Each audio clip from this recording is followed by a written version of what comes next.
नमस्ते दोस्तों, आज हम बात करेंगे कनाडा में बेटे बहू के साथ बनी सत्य घटना पे। पंजाब के एक छोटे से गांव ढिलोवाला में हर सुबह की तरह उस दिन भी सूरज सरसों के खेतों पर सुनहरी चादर बिछा रहा था। लेकिन हरजीत सिंह के घर में उस दिन कुछ अलग चहल पहल थी।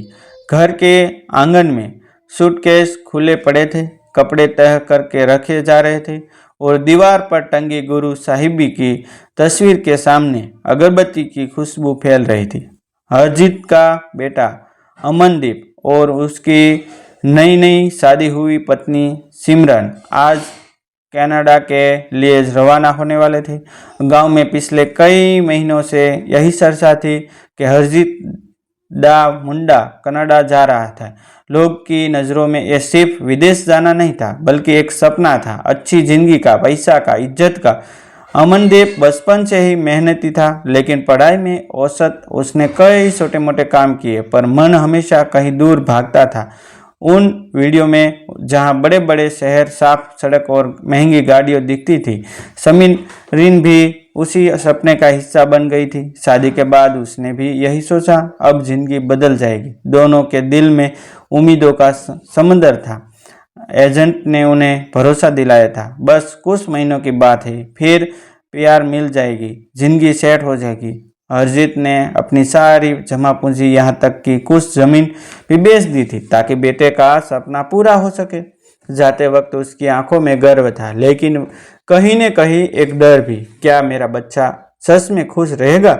दिल्ली एयरपोर्ट से अब जब अमनदीप और सिमरन ने उड़ान भरी तो दोनों के चेहरे पर मुस्कान थी, लेकिन दिल की धड़कनें तेज थी।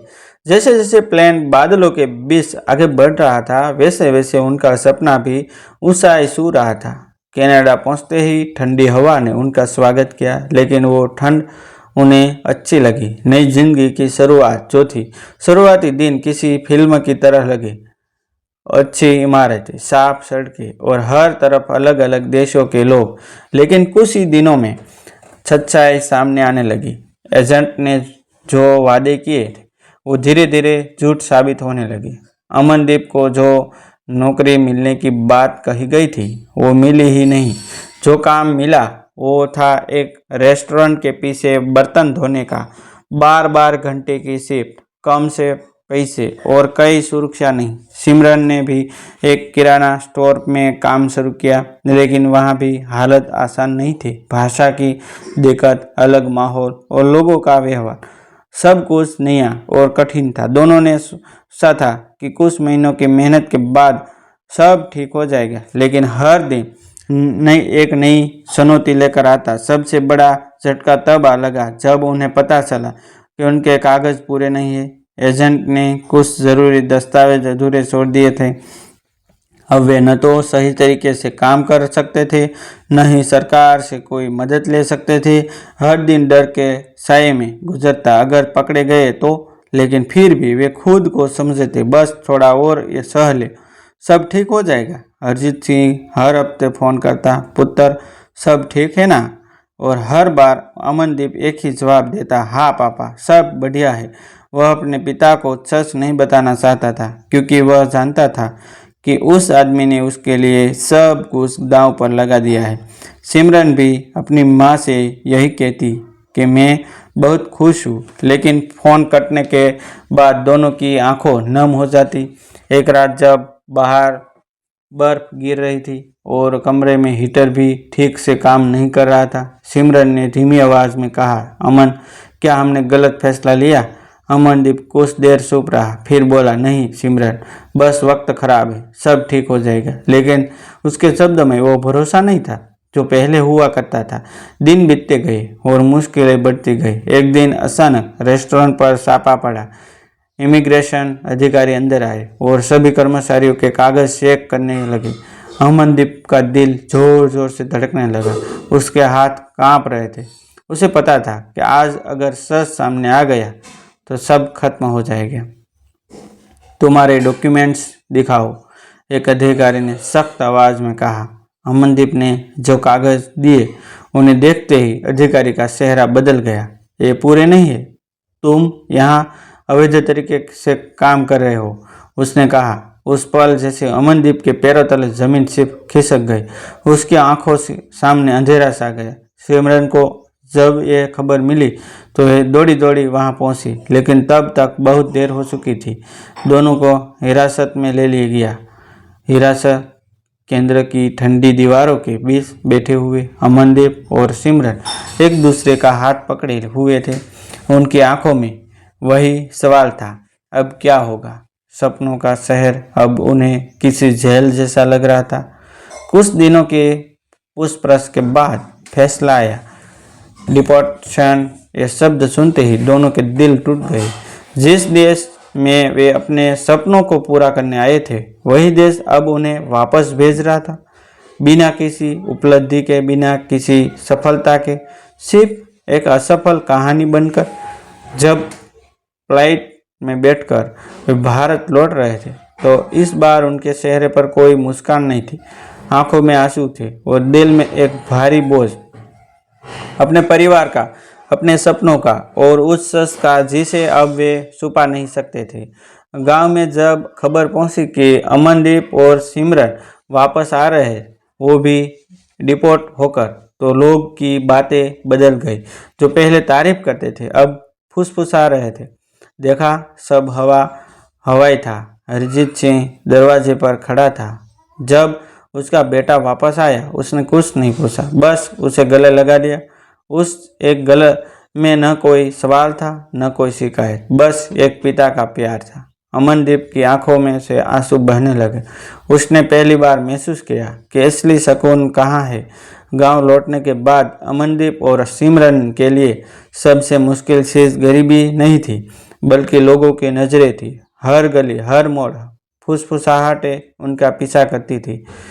वही ना कनाडा वाले डिपोर्ट हो के आ गए ने। कुछ लोग सीधे ताने मारते देते, कुछ बस मुस्कान कर निकल जाते, लेकिन वो मुस्कान भी चुभती थी। सिमरन ने धीरे धीरे घर से बाहर निकलना कम कर दिया और अमनदीप अक्सर खेतों के किनारे अकेला बैठा रहता, जैसे खुद से सवाल कर रहा हो, क्या सच में मैं हार गया। हरजीत सिंह सब समझ रहा था। उसने एक दिन अमनदीप को अपने पास बैठाया और शांत आवाज में कहा, पुत्र, लोग तो बोल दे ही नहीं, पर जिंदगी वो नहीं जो लोग कहेंगे ने, जिंदगी वो है जो तू खुद बना सकता था। यह शब्द साधारण थे, लेकिन उनमें सालों का अनुभव और एक पिता का भरोसा छुपा था। अमनदीप ने पहली बार सिर उठाकर अपने पिता की आंखों में देखा। वहाँ निराशा नहीं थी, सिर्फ यकीन था। उस रात अमनदीप ने सिमरन से कहा, हम भागने के लिए नहीं बने, शायद हमें यही कुछ करना है। सिमरन ने भी धीरे से हामी हाँ भर दी। उसके अंदर का डर कभी पूरी तरह गया नहीं था, लेकिन अब वह अकेली नहीं थी। दोनों ने तय किया, अब दूसरों के सपनों के पीछे भागने के बजाय अपने घर में ही नहीं शुरुआत करेंगे। अगले ही हफ्ते अमनदीप ने गांव के पास वाली सड़क पर एक छोटा सा ढाबा खोलने का फैसला किया।